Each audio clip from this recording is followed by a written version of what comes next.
ಮೀನನ್ನು ಹಿಡ್ಕೊಂಡು ವಾಪಸ್ ಬರುತ್ತೆ. ತಕೋ ದೋಸ್ತ, ಮೀನ್ ಸಾರು ಮಾಡು, ಆರಾಮಾಗಿ ತಿನ್ನು. ಬೇಟೆಗಾರನಿಗೆ ತುಂಬಾನೇ ಹಶುವಾಗಿರುತ್ತೆ. ಬೇಗ ಆ ಮೀನನ್ನ ಅವನು ಫ್ರೈ ಮಾಡಿ ತಕ್ಷಣ ತಿನ್ನಕ್ ಶುರು ಮಾಡ್ತಾನೆ. ಚೆನ್ನಾಗಿದೆ, ಇವತ್ತಿದ್ದಂತೂ ಆಯ್ತು ಕಣೋ. ಆದ್ರೆ ಮುಂದೇನು? ನೀನ್ ಟೆನ್ಷನ್ ಆಗ್ಬೇಡ, ಯಾವಾಗ್ಲೂ ನಿನಗೆ ನಾನ್ ತರ್ತೀನಿ ತಿನ್ನಕ್ಕೆ. ಹಾ, ಅದನ್ನ ಕೇಳಿ ಬೇಟೆಗಾರ ಸಂತೋಷ ಪಡ್ತಾನೆ.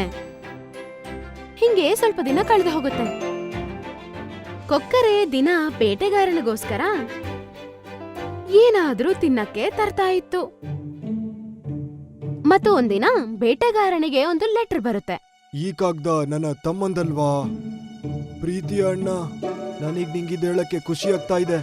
ನಾನ್ ತುಂಬಾ ದುಡ್ಡು ಮಾಡಿದೀನೀಗ, ಮತ್ತೆ ಮದ್ವೆನೂ ಆಗ್ತಾ ಇದ್ದೀನಿ. ಮತ್ ನನ್ನ ಮದ್ವೆಗೆ ಬರ್ಬೇಕು ನೀನು.